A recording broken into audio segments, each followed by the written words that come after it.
Hey everyone, and welcome back to Chapter 7 of The Bone Witch by Rin Chupeco.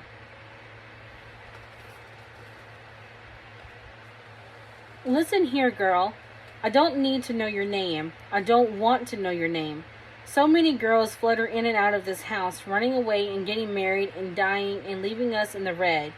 You will begin work here as one of our maids. If you last long enough to begin your formal lessons, then I will refinance your training to be Asha. Until then, you will work at the scullery and clean the rooms and do everything I say if you know what's good for you. This was how Mistress Permina welcomed me into House Valerian. This was how she welcomed every Asha who they took in. But I felt that the old woman was more abrupt with me than she might have been with the others. Lady Michaela had brought half a dozen other girls to coin before she found me. The old woman refused to accept any of them, certain they would fail their test with the oracle, and was smug when proven right. That I was the exception annoyed her. It took me several days to get used to the Valerian, and I was amazed at how big it truly was. The Ashika was 3 houses joined together by a strip of corridors, only with the main houses visible from the outside. The largest room was where Mistress Permina received visitors, and the smaller rooms along the back were used for sleeping. Mistress Permina had her own room, and Lady Michaela and Lady Shadi had theirs as well. Despite the long periods of time my mentor spent outside of Coin, a separate path led to the dining area and the scullery, where I and the 2 maids the Ashika employed slept.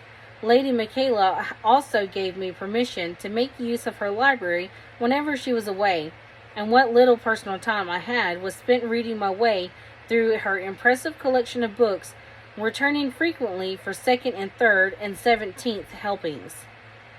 The next was a guest house where visitors could spend the night, and that was composed of one large room and multiple screen partitions that could be added to or removed according to the resident's fancy. The smallest was a bathhouse made of wood. I learned much later that the water piped into the baths did so through the series of underground springs that traveled through the heart of the willows, and that supplied many of the Ashika in this manner. There were a courtyard garden, where the house's walls, which contained a vegetable and herb garden. There was even a tiny pond filled with guppies and few large turtles. As the newest member of House Valerian, I was given many chores to do.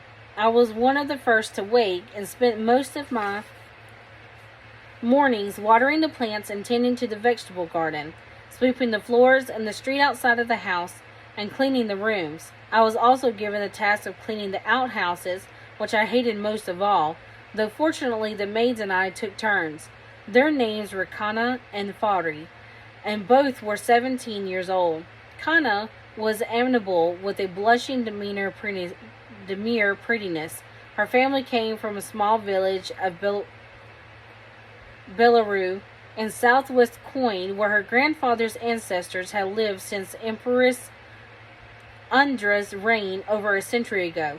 Her father sold pomegranates at the city market, and her mother looked after Kana's siblings, all 3 younger than she was. She was fond of pretty things and hoped to one day purchase a civer. Those Asha wore, from one of the many hairdressing establishments in the Willows. Mistress Permina frowned on the maids wearing anything elaborate, but allowed her a plain hairpin with a tiny faux ruby set on it, which she wore at all times. Farai came from different stock altogether. Her family moved to Coin from Australia when she was 7 years old, but they continued to cling to their Drox roots, wearing their traditional dress and a veil. Though her face was uncovered, to work in the Willows had not been her choice, but the job paid well. She looked at the Asha's fancy hua and its ornaments with disapproval, but otherwise kept to herself. Both girls' families lived in Naku's market district, and whenever I heard them talk about visiting their parents or buying small toys from nearby shops to bring home to their siblings, I could not help feeling a small pang of homesickness. I would have to travel a longer way to see my family. One other woman worked at the Valerian named Ula. She served as Mistress Permina's assistant and made an account of every transaction that went on inside the Ashika, the household expenses, tabs incurred from shops, and all the fees Asha earned from their parties and contracts. She also booked new engagements for them and kept track of all money changing hands, including any gifts and tips patrons may have presented to the Asha. I was surprised to learn that Lady Michaela still went to the parties and diner gatherings Eula arranged for her. I assumed that she had earned her independence and was free of such petty details. The Asha herself explained to me that while she could take time off if she desired, those social meetings were her means of keeping track of the local politics of the day and to cement her influence in the powerful nobles who frequent such celebrations. It took me a while to learn more about the rest of the members of our little household, and they were fewer than I imagined. Mistress Permina ran the Ashika. Lady Michaela was her adopted daughter and also her successor. Lady Shadi was the only apprentice Asha, having arrived 2 years before I did, and was about to make her debut. She was nice, and she was always rushing out to attend lessons. With my chores taking up most of my days, we never had much time to talk. Like Mistress Permina, she could not draw the dark. While House Valerian was known for taking a dark Asha, it was not a requirement. Lady Shadi was not expected to contribute to the household chores because she was busy enough with attending classes during the day and going out to entertain at night. These parties were the bread and butter of many houses, where nobles and others who could afford it pay Asha to bring life to what might otherwise be boring functions. Apprentices make their debut as young as 14 or 15 years old, and these parties were integral to their development as Asha. While problems did not come up, an Asha apprentice had caused a scandal the year before when she ran away with a nobleman's son. Most Asha knew better than to jeopardize their chances of a good life. I had always thought Hua were made the same way. Long, trailing sleeves, a waist wrap as thick as the one's torso, a tunic-like front to display the detailed under the robe underneath. That wasn't always the case. I saw Asha wearing different variations of this wardrobe to mimic the fashion style popular in the kingdom they were born in, or to put their own personal spin to the design. But Asha policy required that they all wear the traditional hua when attending functions to an official capacity, including entertaining guests within Anaku. Lady Shadi often departed from the Valerian when I was waiting on Mistress Permina, so I rarely saw her leave. But I caught a glimpse of her as she was stepping out of the house one evening. She wore a beautiful hua as a deep coral that made an elegant contrast against her dark skin. Blue-green bamboo swayed against swirling silver cloud patterns on a rich cloth, and she had on a gray waist wrap with embroidered sparrows set in gold. Heads turned to look at her as she made her way leisurely down the street, but Shadi must have been used to those admiring stares, for she never turned her head. There were 3 other Asha under Lady Permina, but they were contracted out to several nobles in other kingdoms at the time. 2 of them were serving as bodyguards in the kingdoms of Aistra and Arcanosha, where one was at the audacious city-states. I must confess that despite the books I had about Asha, I knew very little about the workings of the Willows until Lady Michaela took me aside one day to explain it all to me. The first Ashika to come into existence was the House Imperial. It was founded by the legendary Asha Vernasha of the Roses, also known as one of the 5 great heroes, who made her home in Anaku in the then newly established kingdom of Coin. She was a noblewoman of the Teresian court and taught her novices the art of dancing, singing, and etiquette. The most skilled of these she sent to work as entertainers at royal assemblies, and by keeping out an ear for court inquiries were able to extend her influence into the other kingdoms. Only a few Asha proved to be skilled at the fighting arts.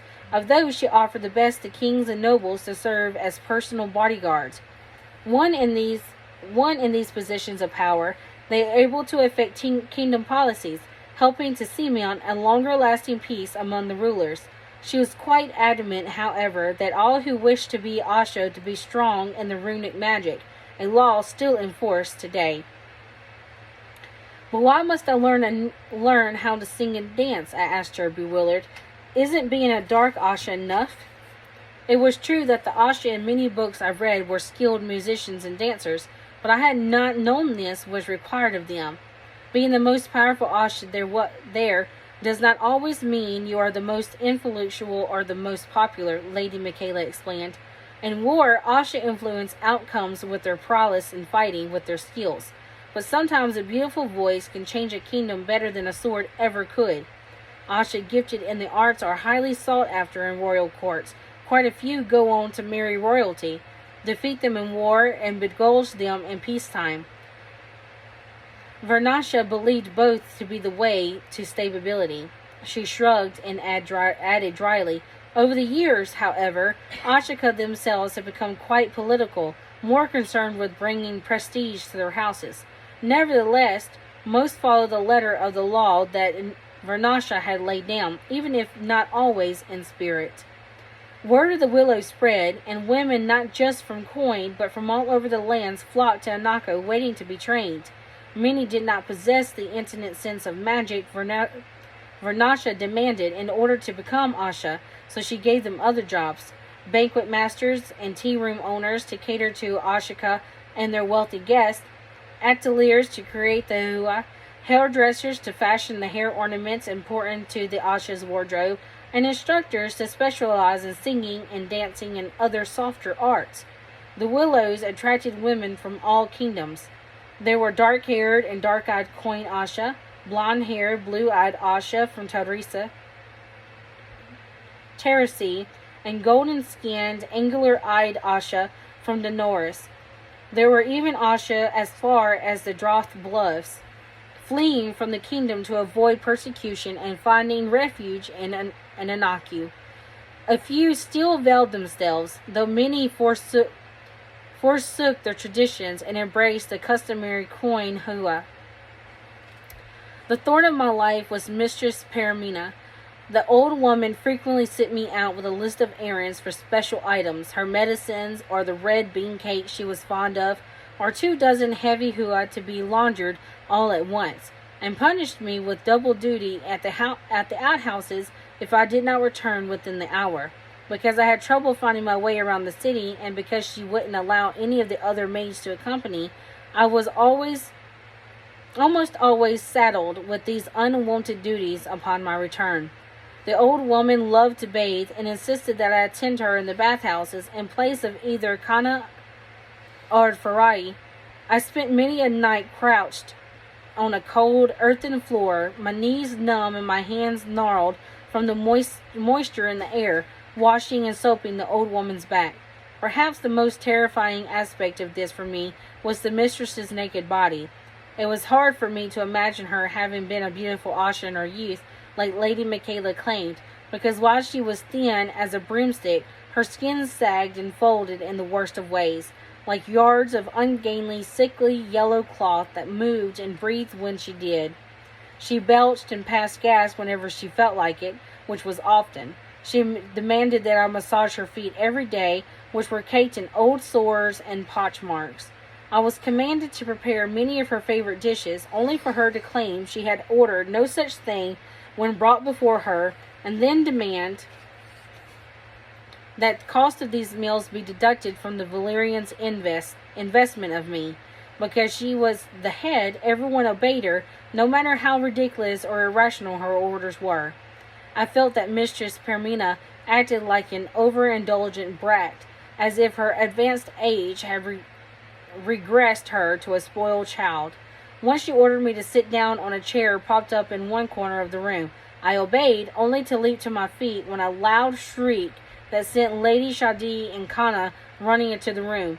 Mistress Paramina, on the other hand, was cackling. Half hidden underneath the cushions was a small cactus. I was not ashamed that I spent many a night coming up with different ways to kill that woman. You would think that Lady Michaela would rush to my defense, but she was strangely silent on the matter, content to look the other way every time the old woman would abuse her authority. Lady Shadi was kind, but did the same. Kana and Farid were powerless to do anything. The former were sympathetic, and since the latter looked at magic as kind of sin, the mistress' actions were redundant. I feel like I had no one looking out for me at the Valerian, and I even began to resent Lady Michaela for it. Fox reminded me that one bright spot of my days. He would stand patiently in front of the Valerian for hours, if only to let me know he was close by. Sometimes he would explore the city, preferring this over staying at the lodging Lady Michaela had arranged for him. Whenever I was sent on another one of the mistress's Paramina's errands, he would accompany me without anyone else knowing. He learned the lay of the city quicker than I had, taking time to roam the streets and commit many of the shop's locations to memory, so that we were never lost on our way to the same shop twice. After my initial frustration over the old Asha's demands had faded, I realized that I actually began looking forward to each trip. It was the only time I could spend with Fox. "Are you mad at me?" I asked after one such errand to the sweet shop to pick up sugar cake. Sometimes when the list of things to do was overwhelming, Fox and I would divide up the task so we could turn to the Ashika with more than enough time to spare. Mistress Permina had taken to falling asleep while she waited, and I knew from experience that to wake her was a tantamount to suicide. I loitered outside the house with my brother instead, watching passerby. At this time of the afternoon, there were always people around, and I learned to distinguish between the maids doing errands for their own houses and the apprentice Asha that bustled back and forth between lessons. "Why would I be angry, T?" Fox sounded genuinely puzzled. "Because I was afraid of you for a little bit. His death had always felt like a barrier between us, like it prevented the closeness we had once shared. I think that, given our situation, that's rather understanding, don't you think? Not if this was all my fault to start with. I don't want you saying that ever again." Fox was firm. You are not to blame here, and if you're staying in coins solely for my sake..." "No," I said it more forcefully than I wanted to. And he looked startled. "No, I don't want to leave Anaku. I want to do this, I really do." Fox eyed the entrance leading to the Valerian, even with the old prune inside. "Fox! Isn't she? She looks like an old fruit left out to dry in the sun for a long that grew hungry and tried eating its own face." "Fox!" I was giggling. A novice hurtling past long enough to shoot us dirty looks, and I reeled in my laughter. "It's you I'm worried about, Fox. It must be so tiresome for you, having to follow me around." "I don't mind. I haven't been as idle as you think. If you want to stay, then I'll stay with you for as long as you want. And I'm sorry for making you afraid. This is new to me, too." "Are you trying to apologize for my apology?" I demanded. It was Fox's turn to laugh, and it was infectious. We stood there giggling until Mistress Permina stuck her head out the window and yelled down to us to shut up. "You must think me too fastidious, listing an Asha's hua in such detail every time I talk about one," she said. "Some people assume that Asha care only about their appearances, when that is the furthest thing from the truth. A hua collection is as personal and as private as toiletries or underclothes, or as distinctive as a face or a voice. We can identify a particular Asha simply by looking at her dress, for no one would think of wearing the same hua. To put on someone else's would be an invasion of her privacy, like stealing into a house or secretly assuming her identity. Lady Michaela was born near the Swift Sea, or so she wears water moffats on her hua to remind her of the home. Lady Sadi is fond of peach and coral, and her father raised birds for a living.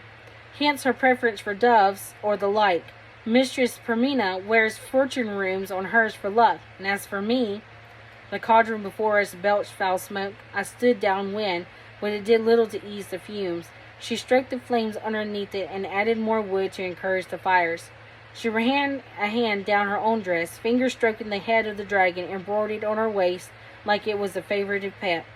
Its body was still concealed underneath her waist wrap, but I fancied I could see the head of another dragon there. She dipped a wooden ladle in the black concoction and spooned out a topaz-colored visura. When she spoke again, her voice sounded far away, and that is why what I did was such in violation of Lady Sadi's trust. So that is the end of chapter 7. Thank you for joining us, and join us in our next video for chapter 8.